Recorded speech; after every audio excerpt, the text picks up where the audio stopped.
Hey guys, good morning. Brantley here with 30 Minute Fisherman. Guys, just want to talk to you real quick this morning. I know I've talked in the past about versatile lures and so on and so forth. And this morning I was just thinking about some things and saw a lure that I had fished for years and years and years. And a lot of times, pretty sure I fish it differently than a lot of people do, and I use it in a lot of different ways. And the lure that I'm referring to is this lure right here. That is a Bagley Balsa B1. They also make a Balsa B2 and a Balsa B3.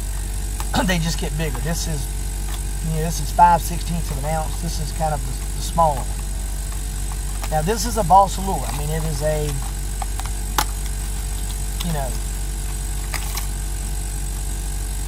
it's a square bill crankbait, and this is the very classic chartreuse black back color. Okay, been around forever and ever and ever.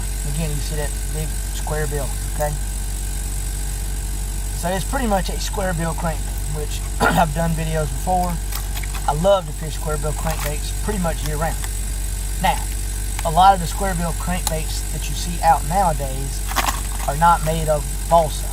And this is actually a relatively inexpensive balsa lure. You can get some of them up in the $20, $30 range. This one you can get for around $10. So a little bit cheaper.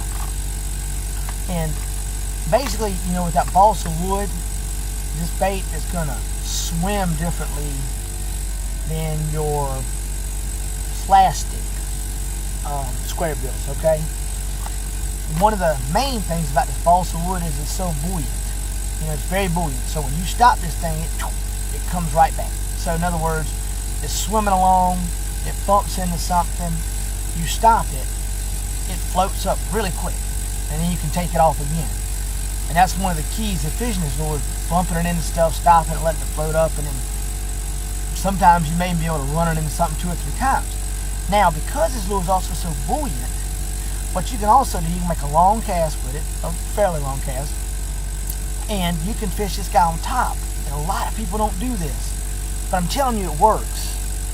So you throw it out, like the old saying is, especially with this bait, let all the ripples die. So it hits the water, you can have the little ripples that go out. Let all those ripples die. Then you take it, because it's so buoyant, okay? And you can take your rod and just jerk to the side or pull it down. So you're gonna pull it down, it's gonna wiggle going down, because it's got that wiggle. So it's gonna wiggle going down just like a crankbait does. Then you stop it and it's gonna float right back up. And about the time it gets to the top water, jerk it down again. And just bring it back in slowly like that. And again, listen to me. It's a very slow technique, almost a finesse topwater type of technique. But it stays in those fish's face for so long. Okay, and when I'm saying make these long casts, throw it out next to a weed line, next to a grass line, throw it out next to your stumps, throw it out next to a log, put it in that fish's strike zone. Put it where you think a bass should be. Okay. And the thing is, a lot of times this time of year you hear about the bass being lethargic or not wanting to move a whole lot. Well, that's what I'm saying. This bait, you're popping it down, you're letting it float up, so it's backing up, so it's moving forward, it's backing up, it's moving forward, it's backing up, it's moving forward, it's backing up, it's moving forward, it's backing up. Think about that now. So, you're moving it in little small increments. You're just inching it along, guys.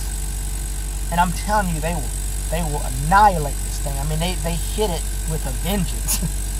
I don't know if they just want it away from them, or maybe it's that killer instinct. Hey, it looks like a little brim on top of the water. I don't know, shad, whatever. Okay, but to these fish, they say, hey, something's wrong with that thing. It's hurt. It's crippled.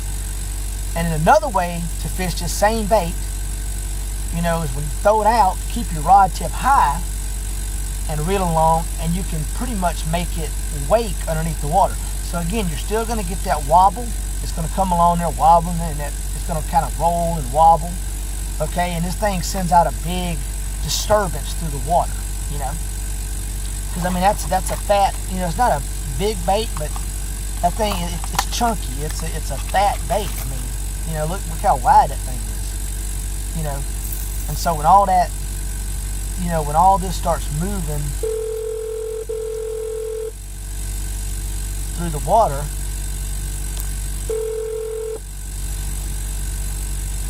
when all of this starts moving through the water, you know, it's going to leave a trail. It's going to leave a disturbance, okay?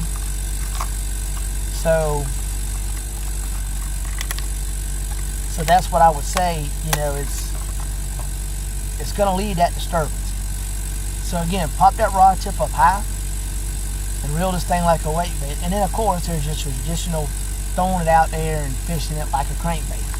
But you know, try these little tips, guys. You know, get you some of these.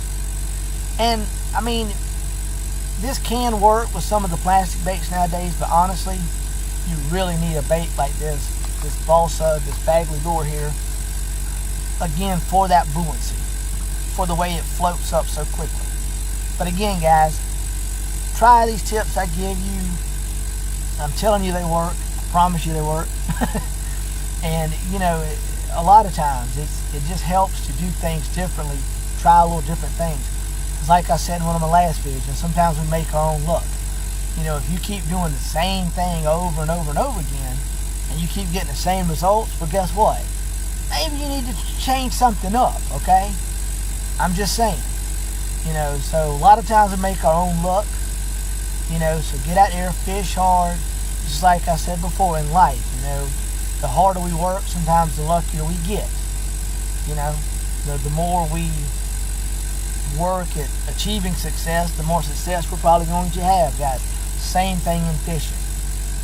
You know, and of course, I mean, all of us have things we do that we say, hey, this works for me, that works for me. I'm not telling you to give up on those things, but, you know, try something different. Like I said, if you're trying the same techniques, you know, you're fishing the same places, you're doing the same things, and you keep catching 2 or 3 bass every trip, or keep catching little 1 to 1.5 pounders, or little dinks as we call them. Well, guys, guess what? Try something different. Do something different. Mix it up. You know, or find a new fishing spot. I mean, it's not really that hard to do. But anyway, guys, thanks for watching the video. Hit that thumbs up down at the bottom. And remember, as always, this is the day the Lord has made. Get out here and enjoy the great outdoors that the Lord has given us. And, you know, make sure that you give praise to God at some point today, guys. And God bless.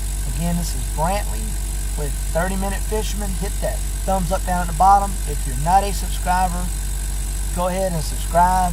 Got the lure giveaway coming up. You know, for this month, the 2 giveaways, and then for the next 6 months, once a month, the giveaway.